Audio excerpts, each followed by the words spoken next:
I guess a frustrating thing they would find out about most of our people is they'll take the easy. They don't care about, replacing moving a ball out of the divot. They're like, yeah, that's what you do, but they'll play too far back.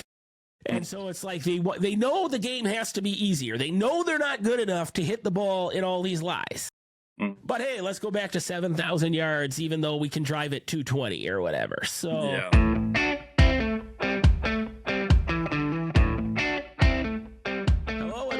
Caddie Tales podcast. I am Mark the Caddie, joined as always by my sidekick, colleague, and friend Nick. And we're excited to talk to you about how the beautiful game of golf intersects so well with the game we live each day called life. And really thankful to have the opportunity to do so, even though I'm a little bit under the weather today, if you can hear that in my nasally voice. Yeah, it's very apparent. Yeah, as our producer recorder just said, this is my Michael Jordan flu game. So, I'll step up, I'll bring the thunder, and nice job.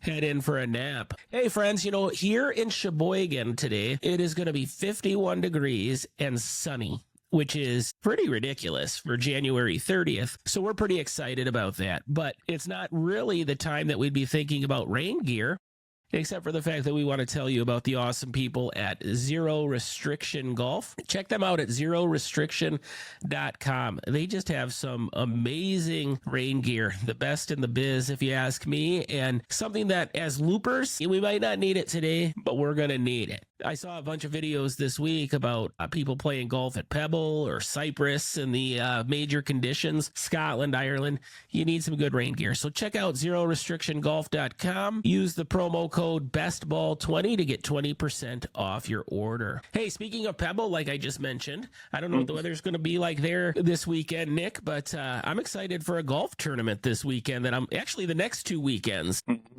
I'm really excited about the golf tournaments we have on tap, especially as we really, other than the Super Bowl, get past football. So what about you? You looking forward to watching?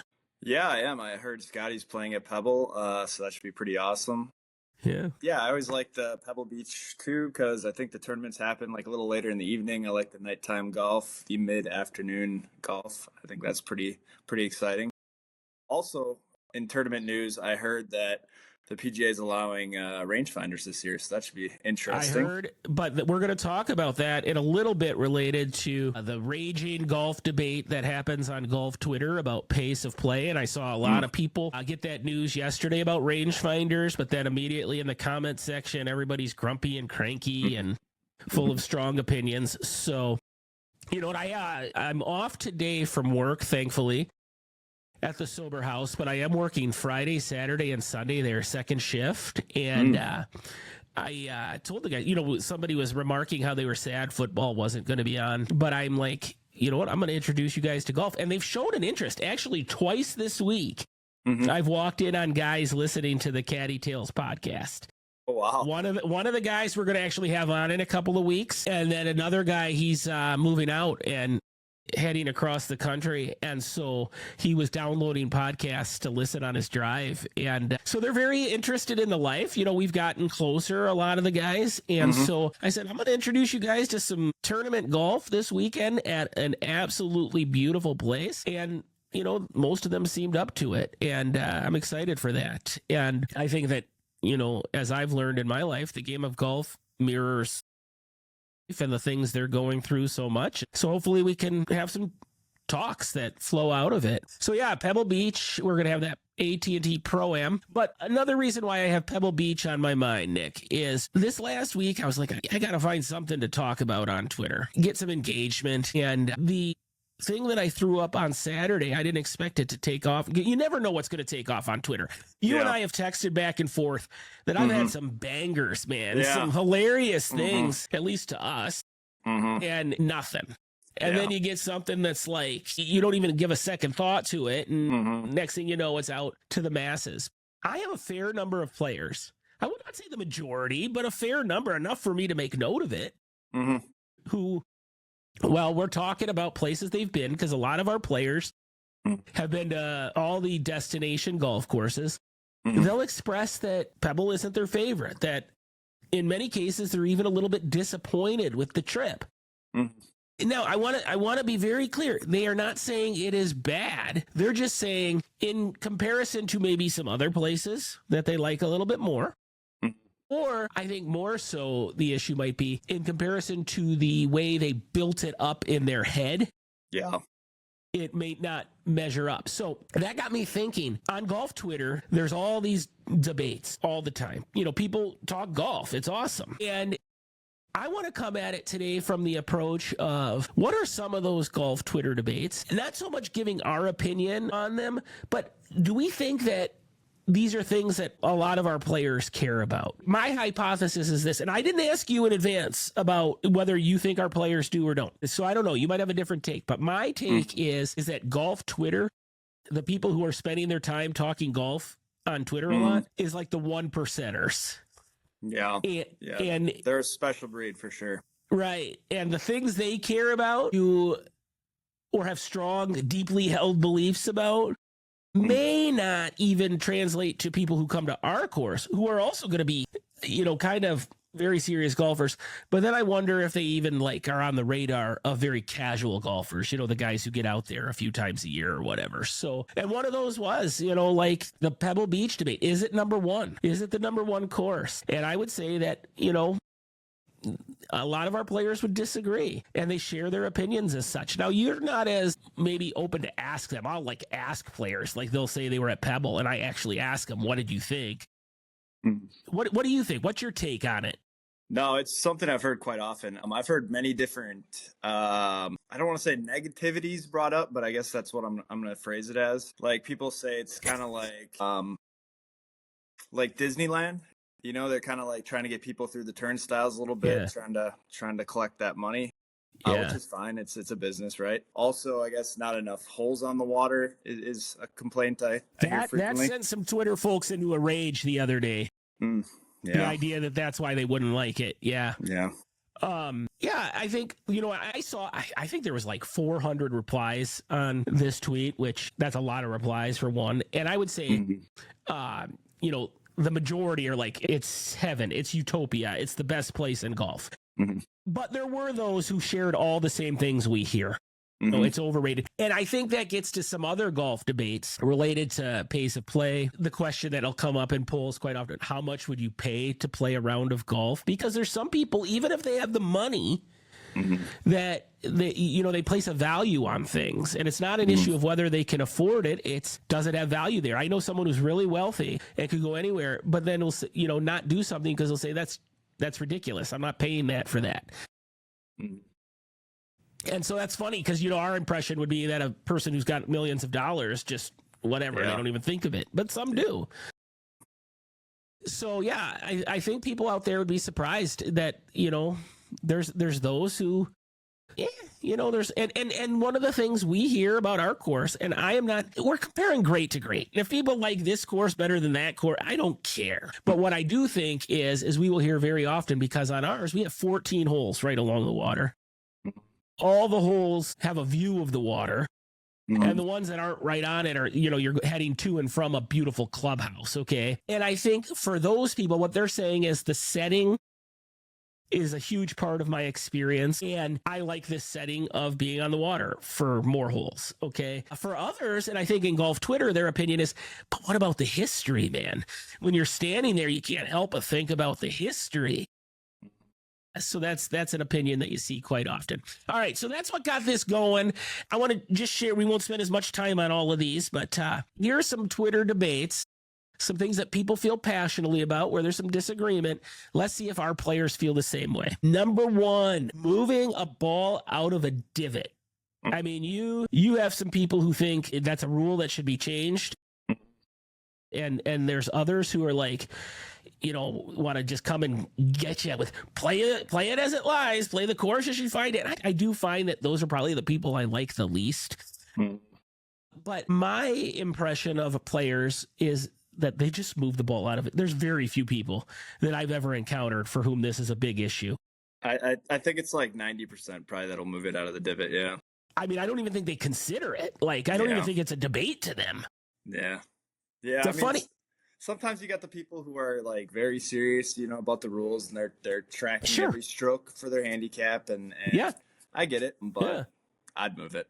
Yeah, I don't think any of these are 100%, but I think the vast majority of our players, it's not even a consideration. It's you move the ball. You should have a gentleman's agreement. You move the ball, and a lot of guys this last year, I know we're playing like, preferred lie or whatever. I mean, that might just send some of our listeners into like convulsions. Mm-hmm. The funny thing about that, though, is you have strong beliefs on golf Twitter as well about what tee box you should play. Making sure that the average golfer doesn't play too far back. I guess a frustrating thing they would find out about most of our people is they'll take the easy. They don't care about, replacing moving a ball out of the divot. They're like, yeah, that's what you do, but they'll play too far back. And so it's like they know the game has to be easier. They know they're not good enough to hit the ball in all these lies. But hey, let's go back to 7,000 yards, even though we can drive it 220 or whatever. So yeah. I think that is kind of an interesting thing. But yeah, I'd say most people, it's not even on their radar. It's just something you do. They know it's a golf rule. And then occasionally you have a money match, and it's probably going to be a country club group. Or 4 women who, why do you laugh at that? I don't think I've ever seen a woman play a ball out of a divot for sure. So I don't know. Yeah, but 4 women are going to be more sticklers for the rules. That's true. Yeah, that they can. So be, speaking of that, an aside, here's a tweet that I would think is hilarious, but I'm scared to put it on Twitter. Yeah. Yesterday, there was 4 women senators that they got kind of in a screenshot. Yeah. On the right side, and on the left side were the 4 people that they were going to confirm for Trump's cabinet, and the women are like screaming at him. Or actually the better one is just that the 4, they don't even have the men in it, and it's just the 4 women going nuts, angry look. And I had that group last year when they were playing a tournament. Yeah. I still think about these women who, one raked the ball. They had a disagreement, by the way, on what in the leather was. And so one raked the ball without getting permission. I thought there was going to be straight up fisticuffs from these over 60-year-old women. Yeah. And so I want to put something up there about that, but then I'm like, oh gosh, everyone's just going to think I'm being partisan or it's political or what. It's like, I have to second guess everything that might have a political person in the post. It won't have anything to do with any of them, but people just, Twitter's crazy. I love it. I spend way more time on it than I should. It has my heart.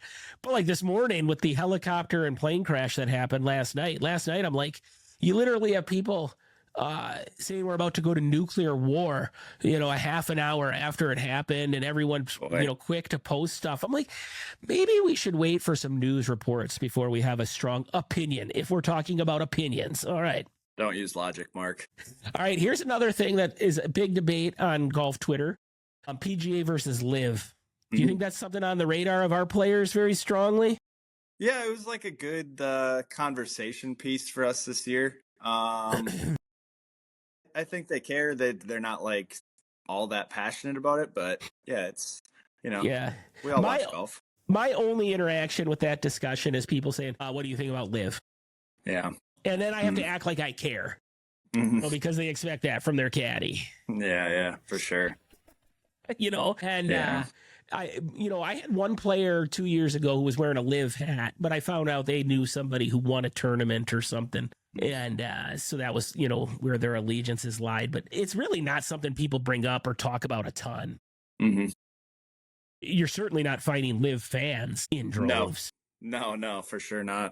But that brings me to this next one. And I think that this is a huge thing as I observe our players, where I do think the purists, the traditionalists on golf Twitter should take note. And that is, they'll debate, and there was a lot on it. Paige Spirnick was huge on it this week, was the whole thing about like YouTube golfers versus, the PGA Tour, and what's better, should you care about YouTube golfers, the ratings. People are just analyzing it, maybe not so much debating it, but analyzing it. And I think our players like YouTube golf. Yeah, I think it's really popular amongst like the younger people for sure. I don't know if the older generation has embraced it quite as much, but I think it's something that's here to stay. So I think they should, kind of embrace it, I guess. I think there should be real caution taken by the PGA Tour to pay attention to this. Because I think people are just not paying attention to what is real when it comes to all sports. It's not a golf thing. You simply do not have the attention span that generations in the past had. We have so many more options. Yeah. You know, like for instance, if I had $1 billion, I would not buy a Major League Baseball team. Yeah. I think it's dying, you know? I think that it's not imminent, but I think that when you look at how old the viewers are, you know, the NBA ratings are terrible. But then I look at my son who knows every single player and stuff, but he's doing it through YouTube snippets and 2K on the PS5 and stuff. So I think that a lot of our players are very familiar with the YouTubers. That doesn't mean they dislike golf, but I do think I can see that YouTube is stealing some of their bandwidth as far as how much they watch. Yeah, I would agree. And yeah, I mean, like, you just got to adapt. It's kind of like Tiger's new league and stuff like that. Like, you know, you just got to adapt and keep going forward. Yeah, and like I know that we had more out, you know, at the course last year, and it's like the Hunger Games with a few of the caddies to try to be caddies for these people. You know, they're all like begging to do it and stuff. And oh yeah. I understand now.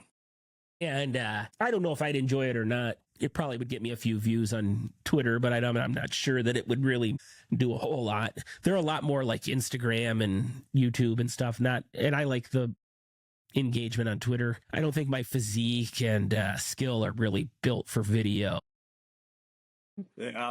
Yeah, our friend Oscar kind of became a star overnight off of caddying for some of those guys. Yeah. So like, I think it's here to stay. I think it's going to get bigger. I mean, I look at Bryson DeChambeau hitting a hole-in-one over his house. You know, now it's like, now you had Barstool Tate and some other guy the other day trying to get a hole-in-one on the simulator. It's like, you know, eventually some of those things will get old. You can only do it so often. But there's a guy, Top 100 Rick, who's got, I think, like 50,000 followers. And he put up a thing the other day with 4 pictures of YouTuber, and people knew who they were. Yeah. So it's huge. And I think some people, like you say, older people, golf Twitter, I think, is going to have more of your purists, more of your people who like literally certain tournaments are on their calendar. You know, they know the season, they know the rhythm of the season, they know all the courses, all that. They probably resent it, but I think that the majority of our players, it's not so much that they don't want to watch tournament golf, but the amount of time it takes, the quality of the broadcast, their brains are just built for YouTube. All right, so this is the Queen Mother. We've talked about it on various podcasts in, you know, different contexts. But the number one debate, and it was raging this week because of how long the final group took at the Farmers this last week at Torrey, 529. Okay. And I threw up something there. I didn't get any traction on it. I think I posted it at the wrong time of the day, but I asked, I can see how when we have 4 golfers in a group who are higher handicappers, and each caddy's carrying 2 bags, and each guy is taking 90 to 120 shots, and players aren't near each other and stuff, and there's alcohol and, you know, pictures and all that kind of stuff. I can see how the occasional round takes 5.5 hours, but we have very few that take 5.5 hours. Yeah, we do. It's got to maybe be a Saturday where it's just so jam-packed, and one group playing their little Ryder Cup match is a pain and holding people up, okay? But our course does a good job of trying to, you know, monitor that. How does it happen that a guy with 1 caddy who's hitting 70 shots in a somewhat straight line is playing in 529? I have no idea. It's remarkable. Yeah, it's sad. I don't get it. I really do not get it. But that led to a lot of discussion about pace of play. Here's the thing. Do our players have strong opinions about it? I think it's the thing they have the strongest opinion about. Probably. I think it is universally the topic that makes people feel like good people, but exposes them as the tyrants that they are. Okay, that's a little extreme. But here's what I mean. Everybody on golf Twitter cares about pace of play. Everybody we caddy for cares about pace of play. But the discussion that we were talking about earlier with Pebble Beach kind of exposes that you're never going to solve the pace of play issue. Ever. I have less hope than I have ever had before, because what were half the posts on that Pebble Beach, half the replies? They rush you through. They Yeah. don't give you time to savor the course. I didn't feel like I could take pictures. Okay. Which I don't even understand because they're all saying it takes them 5.5 to 6 hours. Wouldn't that just be that you're taking a ton of pictures? So I've never been there. I don't understand it. But we've talked about this before, and it's probably my number one pet peeve is all of our players say they care. They all say they play fast, but the minute we ask them to speed up or that ranger comes and asks them to speed up, the righteous indignation and in some cases the rage come out. Yeah, I've had it happen numerous times. Yeah, people just get all fired up when you tell them to take it up a little bit. So you're taking a sport where a good portion of the players are type A successful people. It's an expensive sport, so it's a different clientele in many cases than other sports. And now you're taking bosses and people who are used to being leaders or in charge and telling them what to do. They don't react well to it in many cases. Yeah, you have some, but it doesn't matter if you have some who want to keep it going and speed it up. If it only takes a handful to be like, we're not going to be rushed. We have a match going. This is a once in a lifetime thing. We're going to take our time. We're going to enjoy it. We're going to savor it. The group behind us is miles back. I hear that one all the time too, right? What'd you say? The group behind us isn't even near us. Yeah, I hear that one all the time. So like this last year was by far the year where I'm like, do I just have to give up for my own health and sanity? Because I'm kind of a company man on this. Like I want to keep the course moving. I do too. I'm one of the caddies who is willing to kind of say to our players, hey, we need to pick it up. Absolutely. But then I'm like, why am I fighting this battle? It's like, all they hear is wah, wah, wah, wah, wah. Yeah. So they're probably getting mad at me and tipping me less or whatever. And then the other caddy is oftentimes, well, don't worry about it, guys. He's not helping. Yeah. So, I can see that. Yeah. I remember the one time this last year, the ranger came up to me to tell me. So we have a good relationship with a few of the rangers. Oh, yeah. And I will say there's a handful of us that they really lean on and respect as caddies because they know we're keeping groups moving. So they'll often kind of come up and give us a progress report to kind of like, I don't know, feel better. But one of them came up to me this last year, and really what he was telling me was about the group in front of us, like how he had talked to them, or I can't, he was not talking about our group. I can't remember. But one of my players thought he was talking about our group. Oh, geez. And he just stared him down like he was ready to fight. And as soon as I started walking, he's like, what did that guy say? Was he talking about us? And I'm like, oh, no. He was talking about the group in front of us or whatever. But I don't think they believed me. I think they thought I was covering for the guy. But anyway, the debate on golf Twitter is very strong about pace of play. But then when I see the people on the Pebble Beach post saying, but they didn't let us savor it. And then I see them saying they're going to have rangefinders and people being like, well, they're still going to walk it off and use the rangefinder, so it'll take more time. And I see our players behave the way they do. Give it up. It is what it is. It's only going to get worse. You're throwing in the towel? And, well, you know what? Probably not, because You better not. I don't want to be out there for 5.5 hours. Yeah, I don't I'm want to be getting behind too you. old. I love our players, but I'm getting too old for that, for crying out loud. So, Oh, yeah. you know, yeah. So huge thing. All right. Couple that we'll get through a little bit quicker here, Nick. The ball rollback. Big discussion topic on Twitter. Do you think it matters to our players? Yeah. I mean, I don't think they want to lose yardage.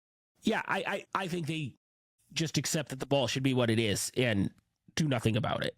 Yeah. Yeah, exactly. Yeah. Try to get better. I would think that even on golf Twitter, from what I can tell, that seems to be the dominant opinion. Like, let's not roll the ball back for a select few. Mm-hmm. I certainly don't ever have any players who are like, hey, let's roll this ball back because I'm hitting it too far. Yeah, right. So that's one that doesn't resonate in a real passionate way. I don't think people think it's going to happen, or if they do, I think they think there's going to be other balls for people like us. So, yeah. Here's one that I saw a little bit about this week: vanity handicaps or sandbaggers. So they talk about they're talking what are there more of? Probably. Well, actually, there's a lot of both. I don't know. I think vanity handicappers are stupid. The people that lie about their handicap in the wrong way, they're never going to win anything. They're just gonna lose and give their money away. I see very few people endorsing cheating via sandbagging. Mm-hmm. Yeah, you don't want to be known as a sandbagger for sure. But every now and then you'll have people be like, yeah, he's a sandbagger. But I think that's rare. I think what you have more is the person who tells you they're a 8. It seems to always be 8 is the number, and they're nowhere near an 8. And that was especially true during COVID. So, I mean, but I don't think, well, actually, this is where the opinion on handicaps comes in and why I would say that, the discussion's an important one to have. Keeping a correct handicap for our players is good in the sense that it would temper expectations. Because if you're an 8 handicap, first of all, a lot of people think that means they're going to shoot 80, which, as Lou Stagner on Twitter would explain until he's like having aneurysms and stuff, that does not mean that. Mm-hmm. But if you're somebody who's played at some flat country club all through COVID, you were raking putts, taking mulligans, whatever, and you declared yourself an 8, and then you came to Whistling Straits and said your goal was to shoot 80, you kind of ruined the day. Yeah. And so I think the discussion is an important one about actually keeping a good handicap. On the flip side, do I really want people marking 1-foot putts so that they have an accurate handicap? No. But that would be something that golf Twitter would disagree with me on. A lot of the purists, they're putt out people. You don't rake away a 3-footer. You're putting everything in, and that way you're keeping an honest score. I respect the game. I respect their mindset, but in our context, that would be misery. Yeah, we've been out there a lot. We're out there every single day, in the summertime, and we've seen it. I think that's one thing that, like, it would be hard for some people who are debating these things, like on a golf Twitter, to understand is to how to bring these conversations into context. Because two things can be true. We can say we believe people should keep an accurate handicap by recording an honest score and not, giving themselves putts and not taking breakfast balls and all that. We can believe that is noble and good and right to do. And we can also believe, but in our context, on a course that's too much for most people, mm-hmm. where you do want to care about other things, it may not work real well. Mm-hmm. And so I may upset some people with that thought, but it really doesn't work well for us all the time, And especially when you have these college bros or country club bros who are 4 women playing their matches, and they're spending a half an hour on the greens mm-hmm. for each hole. Mm-hmm. That's a little extreme, but it gets carried away. It really does. It becomes no fun. So, yeah, I think that there's certainly, that's an opinion that is debated where I think that people should take note of it, but I also think they should be mindful of where they're playing and the needs of the course. All right. Do you hear people? So there's always opinions on, last 2 here, real quick, opinions on the best course. Do you feel like there's an overarching one that you've heard from our players? Well, I always hear good things about the, Abandoned Dunes courses out in Oregon. Those have seemed very popular. I don't, very rarely do I hear anything negative about that. I don't think I've ever heard anything negative. I was going to say Abandoned Dunes. People may not be saying they're the best courses. I think they're saying they're the best bro trip. Yeah, like experience, yeah. Yeah. And so like Sand Valley, the same way, you're seeing more of that, where they're like, of course, this course is better, but like if I want to go with my young buddies and just get hammered for 3 days while I'm away from my wife or whatever, and there's some places that guys really like. So yeah, I think that. And then I think like people who've gone to Ireland and Scotland, this would upset some people. This is along the Pebble Beach one. Not so much a favorite course argument, but unless you're a golf historian, a total purist, a guy who grew up with it, people are always telling me, don't play the old course. There's so many other better courses. And yeah, I've heard some horror stories about back when they used to make you wait in line, about how you'd like wait in line, like you get there at like, I don't know, like 3 a.m. or something, and might not be able to play. Yeah. So it's like, yeah, that sounds terrible. Steven Watson, who works for the Bucks and the Brewers here, and I was on his show on ESPN Milwaukee this last summer, and I caddied for him. Great guy, golf lover, and he's going to be on PGA Network or something. Don't quote me. Some sort of PGA network he got hired for this season for occasional tournaments. He's a golf historian. And he got to win the lottery. He found out like 5 minutes before his tee time or something.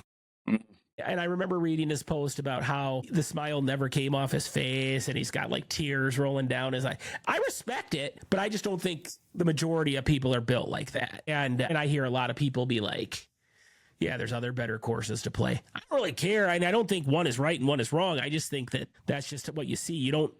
everyone's saying, oh, the old course is the, be all and end all. Okay. And then finally, Jack or Tiger. Do you hear it overarching?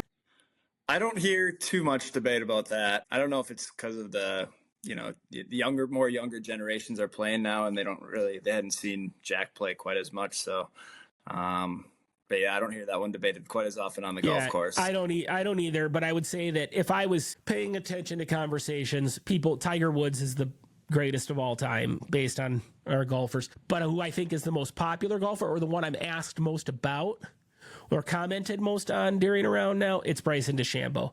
Yeah. And I think that's because they're comparing what he could do on certain shots to what the average man can do.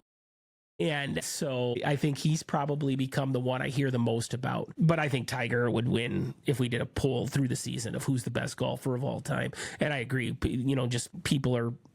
There's fewer and fewer people who saw Jack play. So, yeah, all right. Well, that's fun. So keep those Twitter debates raging. It is great to spend some time in community talking and hearing what people think about this beautiful game. It's awesome. And we'll keep our ears open for what our players are thinking so that we can bring that to the folks who are tuning into the Caddie Tales podcast. Hey, Nick, before we go, we are still trying to carry people's heavy baggage. Instead of golf bags that are heavy this season, we are carrying the heavy baggage that people have in their life. Certainly, we think about the people who lost loved ones in that plane crash.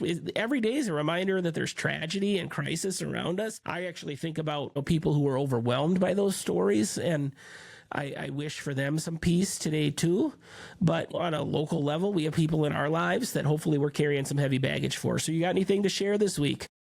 Yeah, actually, I ran across one of my old teachers from middle school on Facebook, and back in the day, I was a real terrorist, and she kind of always stuck by me, maybe when she didn't have to. So I messaged her and thanked her for that. So yeah, that was cool. Made her feel like her life was less of a meaningless failure than you did back when you were in middle school. Yeah, maybe like a little apology, And I think Nick meant to say that he was a terror back then, not a terrorist. No, a terrorist. That the ist makes all the difference there, Nick. No, I was pretty bad. Trust me. All right. For me, you know what? I've got two guys who are moving out of the sober house this Saturday, graduating from it, so to speak. Awesome. I'm just thankful that I could be a part of their lives. And I think I connected with them. I think a lot of people connected with them. It's no one person. And I was there on the tail end of their journey. But I did an exit interview with one the other day to kind of talk about things. And they thanked me for trying to be accessible to the guys, not just kind of being in the other room. Yeah. And the other one I really connected with because I think my way of managing the house resonated with him. It's kind of one of those things where, like, when guys have earned some trust, you give it to, and then you don't treat everyone the same, so to speak. And so him and I kind of hit it off, but real thankful that hopefully I could lighten their loads a little bit. And as they depart, one to not live nearby and one who's going to be living very close by, I certainly hope that they will feel they can be in touch if they ever have anything in need, because they've learned something too that I want them to be sharing. And we can share it together and we can remind each other of it. And that's no matter how far out of bounds you are, no matter how many missed shots and shanks and troubles you're going through. On this side of the ground, there's always a next shot full of hope and opportunity. So take yours.